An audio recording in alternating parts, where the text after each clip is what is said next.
আপু, তোমায় একটু কিস করি। চুপ তুই। বাচ্চা তোকে কিস করতে দেব না।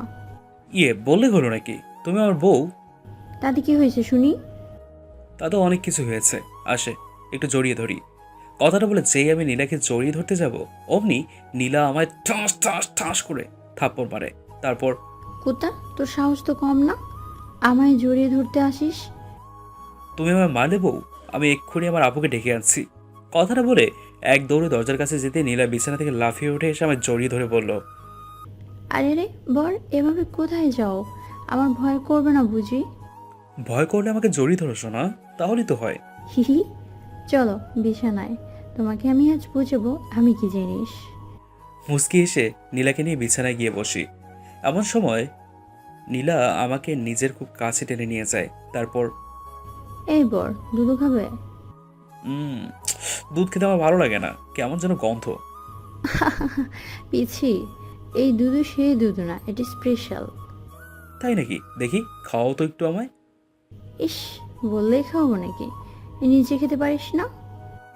আমি নীলার চোখের দিকে তাকালাম। নীলা চোখ আমার চোখে পড়তেই চোখটা নামিয়ে নেয়। আমি ওর থুতনিতে হাত দিয়ে মাথাটা তুলে আবারও চোখে চোখ রেখে তাকাই ওর দিকে। তারপর, এই নীলা, আজ তোমায় অন্য দিনের চেয়ে আলাদা লাগছে কেন?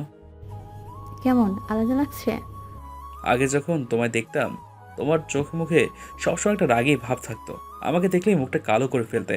কিন্তু আজ আমার লজ্জা ভাব নিয়ে চোখ নামিয়ে রেখেছে যে। আগে তুমি আমার বান্ধবীর ভাই ছিলে, আমাকে জ্বালাতন করতে, কিন্তু আজ তুমি আমার বর। আর আমার আমরা বাসার ঘরে, তাই এইসব ভাবতেই লজ্জা লাগছে।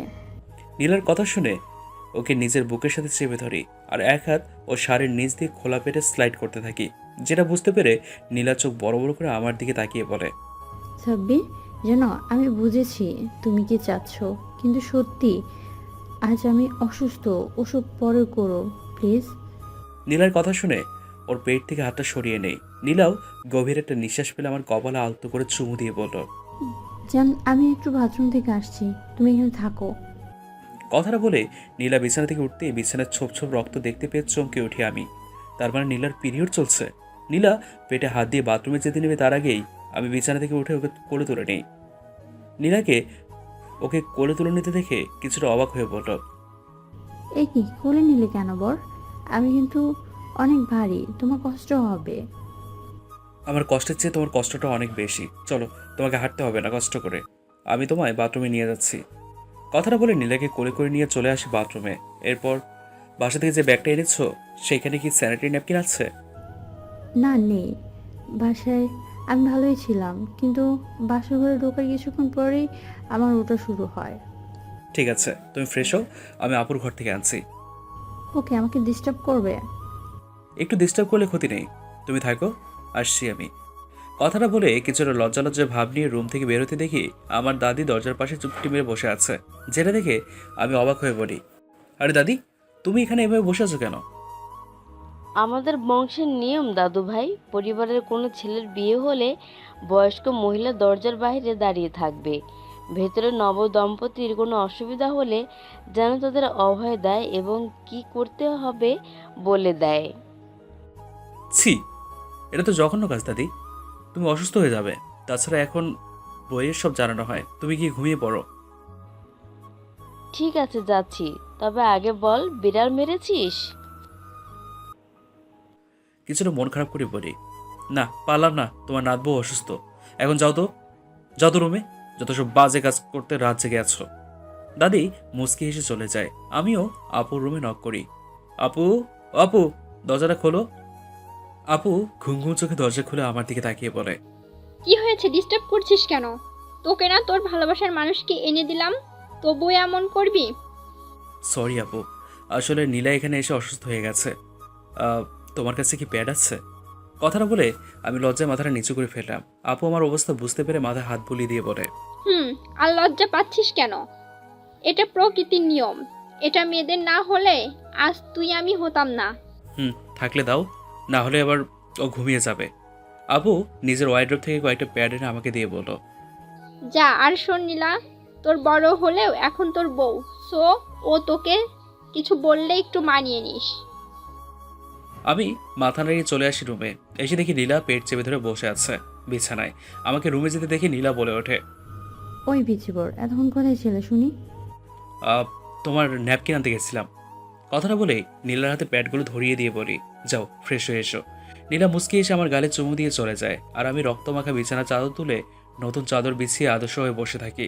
নীলা বাথরুম থেকে বের হয়ে সোজা আমার পাশে এসে বসে, আমার বুকে মাথা রেখে জড়িয়ে ধরে বলে, খুব রাগ হচ্ছে আমার উপর, তাই না? কিসের রাগ হবে?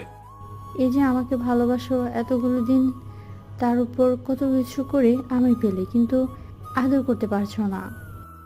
দেখো নীলা, তুমি আমার সুখ হও না হলে দুঃখ, তবুও শুধু তুমি আমারই হও। আর দেখো, তুমি আমার হয়েছ, আমার আর কিছু দরকার নেই। বিচিবর এমন ভালো হতে পারে জানলে আরো আগে বিয়ে করে নিতাম। নীলার কথা শুনে ওর কপালে আলতো করে চুমু এঁকে দিয়ে বলি, থাক, রাত অনেক হয়েছে, ঘুমিয়ে পড়ো, আমি তোমার চুলে বিলি কেটে দিচ্ছি। নীলা মাথা নাড়িয়ে চোখ বন্ধ করে ফেরায়, আর আমি নীলার মাথায় হাত বুলিয়ে দিতে দিতে ভাবতে থাকি আমি কিভাবে আমার সিনিয়র বউকে পেলাম। কলেজ থেকে বাসায় আসতে দেখি একটা পরী আমার শাকচুলি বোনটার সাথে বসে আছে। প্রথম দেখাতেই মনের কোণে ভালোবাসার জন্ম নেয় ওর প্রতি। পরে জানতে পারি ওর নাম নীলা, আপুর বান্ধবী। তারপর থেকে নীলার পেছনে ঘুরঘুর শুরু। প্রায় 4টা বছর নীলার পেছনে ঘুরঘুর করে আর হাজারখানেক চিঠি দিয়েছি, যেগুলো নীলা আপুকে দিয়ে দিত, আর আপু আমার সামনে পড়তো আর হাসতো, কিন্তু বুঝতো না আমি নীলাকে কতটা ভালোবাসি। এভাবেই চলছিল। হঠাৎ শুনতে পাই নীলার বিয়ে। নিজেকে আর ঠিক রাখতে পারিনি, আপুকে জড়িয়ে ধরে খুব কেঁদেছিলাম। আপু হয়তো ভাবিনি আমি কাঁদতে জানি। আপু আমাকে সেই দিন কিছু না বলেও হঠাৎ আজকে আমাকে নিয়ে যায় কাজী অফিসে আর বিয়ে করিয়ে দেয় নীলার সাথে। আমি খুশিতে কিছু বলতে পারিনি, শুধু চেয়ে চেয়ে দেখেছি। কথাগুলো ভাবতে ভাবতে কখন যে ঘুমিয়ে গেছি নিজেও জানি না। আমাদের বিয়ের 7 দিন হয়ে গেছে, তবুও আমি নীলাকে নিজের করে নিতে পারিনি পুরোপুরিভাবে।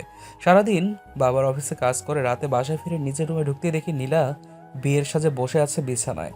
মুচকি এসে ওর পাশে গিয়ে বসতেই নীলা আমাকে জড়িয়ে ধরে ওর উপরে টেনে নেয়। তারপর, এবার তোমার অপেক্ষার অবসান হয়েছে, এখন নাও আমাকে তোমার নিজের করে।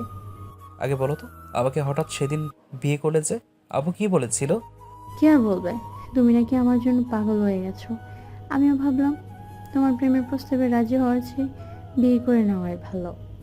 আমি নীলার ঠোঁট খুব কাছে নিজের ঠোঁট নিয়ে গিয়ে ফিসফিস করে বলি, ভালোবাসতে না বুঝি আমায়? বাঁচতাম না কে বলেছে পিচি? পিচিবর, আমি তোমাকে তো সেদিন প্রথম দেখাতেই ভালোবেসে ফেলেছিলাম। তাহলে আমাকে এতদিন নিজের পেছনে ঘোরালে কেন? তখন তোমার টেনেছিল, ভেবেছিলাম ওটা তোমার আবেগ, যা কিছুদিন পর কেটে যাবে, কিন্তু না, ওটা তোমার ভালোবাসাই ছিল। বুঝতে একটু সময় লেগে গেল। এখন আমাকে খুব খুব খুব করে আদর করে আমার কষ্টটা ভুলিয়ে দাও। জানো তোমার জন্য কতটা কেঁদেছি আমি। আহারে পিছিবর আমার, আসো তোমায় আদর করি। কথাটা বলেই 4 ঠোঁট এক করে দেয় নীলা। পাগলের মতো কিস করতে করতে হারিয়ে যায় সুখের রাজ্যতে।